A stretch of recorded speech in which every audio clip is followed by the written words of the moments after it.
Hi అండి, welcome to Anusha రామ్చేరుకూరి. నేను మీ అనుష. ఈరోజు చాలా సింపుల్గా టేస్టీగా ఉండే చేపల పులుసు ఎలా తయారు చేయాలో చూపిస్తానండి. ఈ చేపల పులుసుని బ్యాచిలర్స్ కూడా చాలా ఈజీగా చేసుకోవచ్చండి.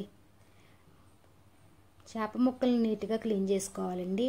ఇప్పుడు ఒక వెడల్పు లాంటి బాండి తీసుకుని చేప ముక్కలు అందులో వేసుకుని సన్నగా తరిగిన ఉల్లిపాయ, పచ్చిమిరపకాయ ముక్కలు, రుచికి సరిపడా ఉప్పు, పసుపు, కారం కొంచెం ఎక్కువే పడుతుందండి. కారం, 2 టేబుల్ స్పూన్ అల్లం వెల్లుల్లి పేస్ట్, సరిపడా ఆయిల్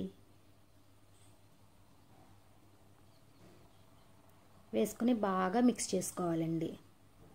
ఇలా మిక్స్ చేసుకున్న తర్వాత చింతపండు వాటర్ కూడా వేసుకుని బాగా కలుపుకోవాలండి.